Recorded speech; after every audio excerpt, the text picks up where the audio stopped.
प्रिय विद्यार्थियों नमस्कार। मैं डॉक्टर धनंजय कुमार सिंह, सह आचार्य संस्कृत, राजकीय महाविद्यालय बानसूर, अलवर। आज हम लोग बीए पार्ट थर्ड के पेपर फर्स्ट के अंतर्गत पढ़ेंगे तर्क संग्रह के अंतर्गत द्रव्य विवेचन। तर्क संग्रह महामहिम अहिन अनम भट्ट द्वारा रचित न्याय वैशेषिक दर्शन का एक प्रकरण ग्रंथ है, जिसमें न्याय एवं वैशेषिक दर्शन के सिद्धांतों का संक्षेप में विवरण प्रस्तुत किया गया है। न्याय वैशेषिक दर्शन के इस ग्रंथ में 7 पदार्थों का विवेचन है, जिसमें द्रव्य प्रथम पदार्थ के रूप में वर्णित है। द्रव्य में भी जो द्रव्य के भेद हैं, भाषाकार ने, तर्क संग्रहकार ने 9 द्रव्य बताए हैं और उसका लिखा है तत्र द्रव्याणि पृथ्वी अप तेजो वायु आकाश काल दिगात्मा मनांसीन वैवा। अर्थात 7 पदार्थों में प्रथम पदार्थ द्रव्य के 9 भेद हैं, जिसमें पहला है पृथ्वी, दूसरा है अप यानी जल, तेज यानी अग्नि, वायु, आकाश, काल यानी संवत्सर समय चक्र जो कहते हैं, और दिक् यानी दिशा, आत्मा और मन। ये 9 द्रव्य के भेद हैं। द्रव्य के लक्षण जो है वो तत्र समवायी कारणम द्रव्यम, अर्थात जो पदार्थों में जो समवायी कारण है वह द्रव्य कहलाता है। और एक और लक्षण है गुण का आश्रय द्रव्य है, गुणाश्रयो वा द्रव्यम। ये केशव मिश्र तर्क भाषाकार के अनुसार है। ये द्रव्य 9 हैं और उस 9 द्रव्यों में पहले द्रव्य जो पृथ्वी का लक्षण करते हुए शास्त्रकार ने कहा है, पृथ्वी अथ द्रव्य लक्षणम, पृथ्वी का लक्षण और वेद करते हुए तत्र गंधवती पृथ्वी, अर्थात जो गंध गुण वाली है वो पृथ्वी है। वो 2 प्रकार की है, 7 द्विविधा, अनित्या नित्या च। नित्या परमाणु रूपा, जो पृथ्वी के 2 रूप हो गए, वो नित्य है और अनित्य स्वभाव वाली है, स्वरूप वाली है। नित्या परमाणु रूपा, पृथ्वी के जो परमाणु हैं वे नित्य हैं। अनित्या कार्य रूपा, और पृथ्वी से उत्पन्न जो कार्य हैं वो अनित्य हैं। वो 3 प्रकार के हैं, शरीर, इंद्रिय, विषय भेदात। शरीरम अस्मदादि नाम, जो हम लोगों का शरीर है वो पृथ्वी द्रव्य से निर्मित है। इंद्रियम गंध ग्राहकम घ्राणम नासाग्रवर्ती, जो इंद्रिय स्वरूप भी है वह, और नासाग्रवर्ती है विषयों, और विषय जो इसके हैं मृत, मिट्टी, पाषाण आदि इसके विषय हैं। विषय जो विषय रूप नित्य का जो पृथ्वी, स्थूल, मिट्टी, पाषाण, पत्थर, चट्टान, बालू, पर्वत, पठार आदि के रूप में दृष्टिगोचर होते हैं, जिसमें परिवर्धन, संवर्धन, अपक्षय इत्यादि होते रहते हैं, इसलिए ये अनित्य हैं। गंधवती पृथ्वी, गंध समवायी कारणत्वम पृथ्वीत्वम, इस प्रकार से भी हम कहते हैं। अब जल को देखें, जल का लक्षण भेद। शीत स्पर्शवत्यः आपः, शीत स्पर्श गुण वाला जो द्रव्य है वह जल कहलाता है। तात द्विविधा, वह 2 प्रकार का है, नित्य जल, नित्या अनित्यास्य, नित्य और अनित्य। नित्य जल जो है नित्या परमाणु रूपा, जो जल के परमाणु हैं वे नित्य हैं। अनित्या कार्य रूपा, और जो अनित्य हैं कार्य रूप हैं। वे भी 3 प्रकार के हैं, शरीर, इंद्रिय, विषय भेदात। तो इसमें जो शरीरम वरुण लोक है, जो जल का शरीर है वरुण लोक कहलाता है। शरीर रूप में अनित्य कार्य रूप जल वरुण लोक में रहता है। वरुण देव जल का अधिपति देवता हैं और उनकी महिमा शक्ति वर्तमान रहता है। हम मनुष्यों, पशु पक्षियों से में जो जलीय तत्व है, तरल तत्व है, वो जो जलीय अंश खून इत्यादि के रूप में पाया जाता है, वह भी शरीर के अतिरिक्त स्वरूप में अनित्य कार्य रूप परिवर्तनशील जल का ही अंग है। इंद्रिय, रस ग्रहण करने वाली रसना इंद्रिय, रसना जिह्वा इंद्रिय, जिह्वा के अग्रभाग में रहती है। वह जल इत्यादि जलीय वस्तुओं में रसदार वस्तुओं के रस का स्वादन करने वाली रस संग्राहक संवेदनशील रसना इंद्रिय कहलाती है। जो जीव के अगले भाग में क्रियाशील रहती है, जो रस का आस्वादन करती रहती है तथा रस चखने के मनोभाव से लार इत्यादि के रूप में वो रिश्ती रहती है। विषय विषय सरित समुद्र आदि, विषय स्वरूपी अनित्य कालरूप जल का विषय, विस्तार, आधार, मूर्त रूप, सरित नदियाँ, झरने, नाले, समुद्र, सागर, महासागर, महान तालाब, नहर, कुएं इत्यादि के रूप में दृष्टिगोचर होते हैं, जो घटते बढ़ते हुए परिवर्तनशील रूप होते रहते हैं, इसीलिए ये अनित्य स्वरूप वाले हैं। नित्य स्वरूप जल का भी परमाणु ही इसका नित्य है।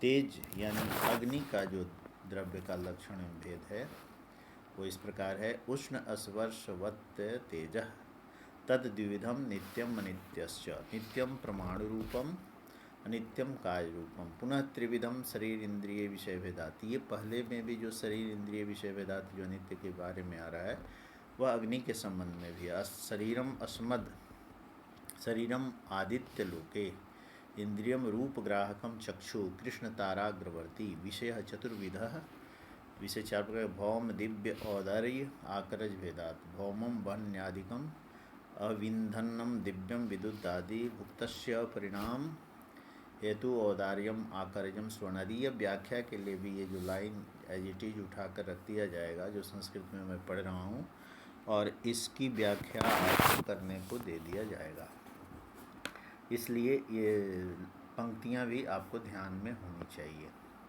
उष्ण स्पर्शवत् तेजः, उष्ण स्पर्श यानी गर्म स्पर्श गुण वाला जो द्रव्य है वह तेज अर्थात अग्नि होता है। वह तेज दो प्रकार का है, नित्यम अनित्यश्च, नित्य तेज और अनित्य तेज। नित्य तेज परमाणु रूप है, नित्यम परमाणु रूपम, तेज परमाणु रूप है, जो इसका अत्यंत सूक्ष्म स्वरूप से जो अग्नि के परमाणु हैं वो उसके नित्य हैं। अनित्य तेज रूप जो काज रूप से होता है वह अनित्य काज रूप तेज तीन प्रकार का होता है। शरीर रूप से अनित्य काज रूप तेज, बाह्य इंद्रिय रूप से अनित्य काज रूप तेज, और विषय भेद से अनित्य काज रूप तेज। शरीर रूप से जो तेज यानी अग्नि तत्व है आदित्य सूर्य लोक में रहता है। इंद्रिय तेज रूप में जो तेज यानी प्रकाश है शरीरधारी प्राणियों के चक्षु नेत्रेंद्रिय के रूप में होता है, जो चक्षु रूप गुण को ग्रहण करती है। रूप को ग्रहण करने वाला चक्षु इंद्रिय, नेत्र के कृष्ण तारा काला गोलक जो इसके होता है मध्य भाग में नेत्र के, उसको कृष्ण ताराग्रवर्ती कहते हैं। विषय भेद से तेज चार प्रकार के होते हैं, भौम तेज यानी भूमि का तेज, दिव्य तेज, औदर्य उदर का तेज, आकरज तेज। भूमि पर मिलने वाली अग्नि भौम तेज है। दिव्य तेज वह है जो जल रूपी ईंधन से प्रदीप्त विद्युत, बादल में चमकने वाली तड़ित बिजली आदि दिव्य तेज है। औदर्य तेज खाए पिए भोजन को पचाने वाली, परिपक्व करने वाली पेट की अग्नि, उदरज अग्नि जिसे जठराग्नि कहते हैं, वो औदर्य तेज है। और आकरज तेज क्या है, तो आकर अर्थात पृथ्वी की खान खदानों से खोदकर जो तेजस्वी चमकीली भासमान वस्तुएं सोने चांदी हीरे रत्न आदि उत्पन्न होते हैं उन्हें आकरज तेज कहते हैं। इस प्रकार से इसके जो आकरजम स्वर्णादि है ना, भुक्तस्य परिमाणम औदार्य आदि औदार्यम, इस प्रकार से ये तेज का लक्षण भेद हो गया। और वायु जो द्रव्य का जो चौथा भेद है, वायु का लक्षण भेद देखते हैं। रूप रहित स्पर्शवान वायु सद्विविधा नित्य नित्यश्च, नित्यम परमाणु रूप, सब में ये यहाँ तक जो नित्य है वो परमाणु रूप हैं। और रूप रहित जो स्पर्शवान है, जिसका केवल हम स्पर्श करने से जानते हैं, देख नहीं सकते हैं, रूप भी नहीं है, रूप रहित है वो, लेकिन स्पर्श मात्र से अनुभूति जिसकी होती है, इस गुण से जो युक्त है वह द्रव्य वायु कहलाता है। वह दो प्रकार का होता है, नित्य वायु और अनित्य वायु। नित्य वायु परमाणु सूक्ष्म स्वरूप वाला शाश्वत होता है, और नित्य वायु कार्य यानी विकार परिवर्तन के स्वरूप वाला होता है। पुनः वह अनित्य कार्य रूप वायु तीन भेद वाला होता है। शरीर रूप में शरीरेंद्रिय विषय भेदात, पुनः त्रिविधा शरीरम वायु लोक, इसका शरीर वायु लोक कहा जाता है। अनित्य कार्य रूप वायु, और इंद्रिय रूप में अनित्य कार्य रूप वायु, विषय रूप भेद से अनित्य कार्य रूप वायु, ये 3 प्रकार के भेद से होता है। इंद्रियम स्पर्श ग्राहकम त्वग शरीरवर्ती, ये इंद्रियों में जो स्पर्श ग्राहिता होती है, त्वग यानी जो त्वचा होता है, उसके जो संपूर्ण शरीर में वो व्याप्त होती है त्वचा, उससे ये इसके स्पर्श से अनुभव होता है। विषय जो है कैसे वायु है, इसका अनुमान या अनुभव कैसे होता है, तो वृक्षादि के जो कंपन का जो हेतु है वह वायु है। शरीरांतः संचारी वायु, शरीर के आंतरिक भाग में जो वायु संचार करती है, जिससे रक्त संचार आदि होते हैं, वे सब वायु जो हैं उसमें प्राणपान प्राण शरीर संचारी वायु प्राण, मुख्य जो वायु है उसे प्राण वायु कहते हैं। और उसके ही भेद औन्नत्य प्राणपान व्यान उदान समान और नाग कूर्म क्रिकल देवदत्त धनंजय आदि 5 वायु कहे जाते हैं, जो शरीर में वो पाचन का काम, रक्त संचरण का काम, श्वास आदि का काम, जीवन यापन का काम सब इससे होता है। सचैकोपि उपाधि भेदात प्राणपान आदि संज्ञा लभते, वह एक होते हुए भी प्राणपान आदि भेद से अनेक प्रकार का होता है और ये अनित्य कहे जा सकते हैं शरीर का आश्रय लेने से। लेकिन वायु का जो नित्य रूप है वो परमाणु रूप है।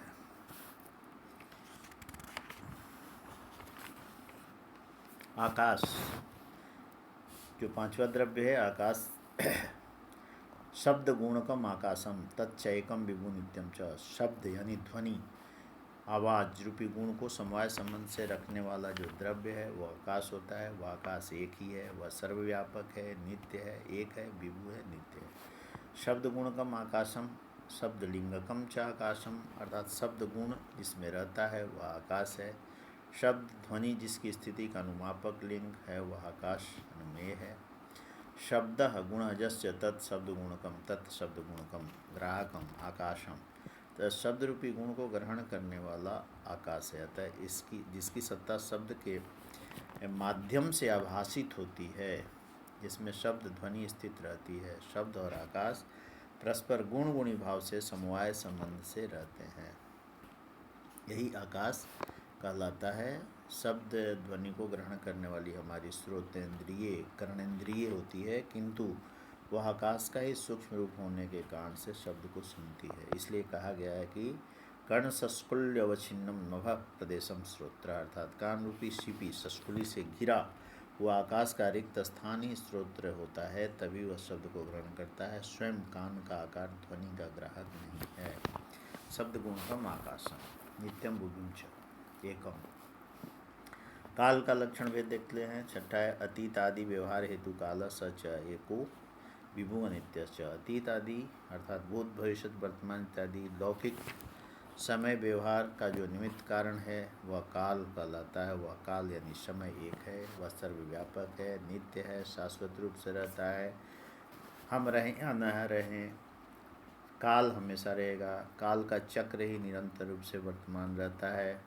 उसमें भूतकाल, भविष्यकाल, वर्तमान काल हम अपने अनुसार बनाया करते हैं या उसका संभाग कर लिया करते हैं। उसमें ऋतुएं आदि सब कुछ, मास, महीने, घड़, प्रहर, पड़ी, क्षण इत्यादि सब उसके अवान्तर विभाग किए जाते हैं। लेकिन काल शाश्वत है, मौलिक विभाग असंभव है।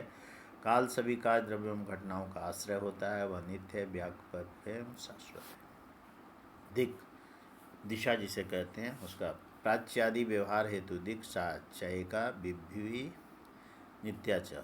प्राची पूर्व, प्रतीची पश्चिम, अर्वाची उत्तर, उदीची दक्षिण आदि के लौकिक व्यवहार दिशा बोध को जानने का जो विशेष कारण है वह दिक् यानी दिशा कहलाता है। वह दिशा एक ही है, सर्वव्यापक है, नित्य और शाश्वत है। मौलिक रूप से दिक् आकाश की तरह एक ही है और सर्वव्यापक तथा शाश्वत है, किंतु लौकिक दिशा ज्ञान के व्यवहार के लिए उसके 4 भेद पूर्व पश्चिम उत्तर दक्षिण तथा 6 और अवान्तर भेद ईशान, नैऋत्य, आग्नेय, ऊर्ध्व, अधो आदि कुल मिलाकर 10 दिशाएं बताई जाती हैं जो कि सांसारिक दिशा ज्ञान के लिए प्रयुक्त होती हैं।